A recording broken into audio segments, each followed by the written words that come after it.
خواب اس طرح تھا کہ ہمارے ایک اہل دنیا ہے اور وہ مجھے کہتا تھا کہ اچھی طرح کتابیں دیکھو اور مجھے عذاب قبر سے چھڑا دو. اگر عذاب قبر مجھے ہو گیا تو لوگ کہیں گے یہ اچھا والا مفتی نہیں ہے، اس کے شاگرد پٹ رہا ہے، آپ کے لیے بھی اچھا نہیں. تو میں فکر میں ہو گیا، بہت زیادہ غمگین ہو گیا کہ بھئی واقعی یہ تو ایک مرحلہ آ رہا ہے اور حق مرحلہ ہے، تو دے پریزا زان فکر ہوگا، اس کو چھوڑو، اپنی فکر کرو.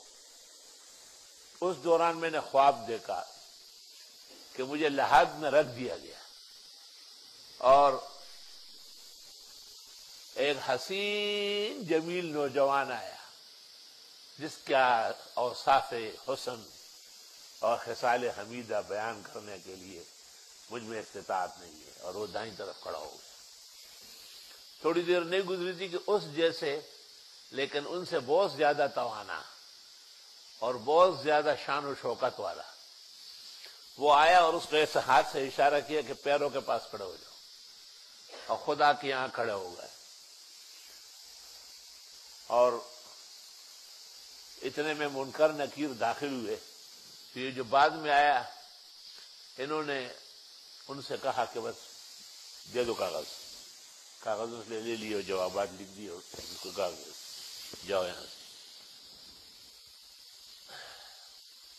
اور مجھے کہا کہ بات ہوئی ہے، ایک بائیں طرف کھڑکی کھولتے ہیں، اندر سے کوئی آئے گا کھولے گا تو آپ جنت کے مناظر دیکھیں گے تو آپ کو کوئی پریشانی نہیں ہوگی. تو میں نے پوچھا تو انہوں نے کہا کہ یہ جو پہلے آئے ہیں یہ صلاۃ الفجر ہے کہ آپ ہر حال میں فجر نہیں چھوڑ دیتے، اور یہ میں خود قرآن مجید ہوں کیونکہ آپ نے شرق اور غرب میں میری آواز پہنچائی. اللہ اس کو سچا کر لے. خدا ایسے ہی مجھے بھی میرے شاگردوں کو بھی نصیب فرمائے. ہاں مزہ آیا خدا کی قسم. میری توفیق ہوتی تھی میں سونا اور چاندی تمہیں بانٹ دیتا اس کو. کیا خواب ہے جی.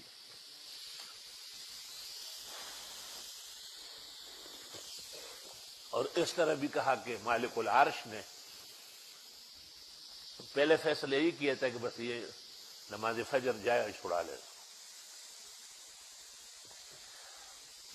اور پھر کہا کہ فوراً اللہ بزرگ برتر کا حکم ملا کہ نہیں تم خود چلے جاؤ.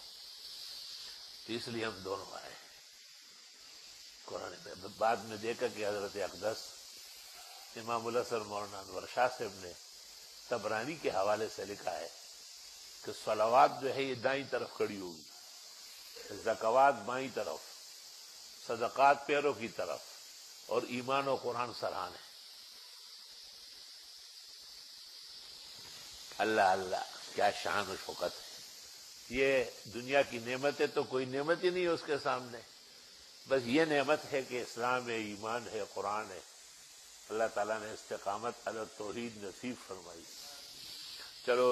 حدثنا علي بن عبد الله قال حدثنا يعقوب بن ابراهيم قال حدثنا ابي عن صالح قال حدثني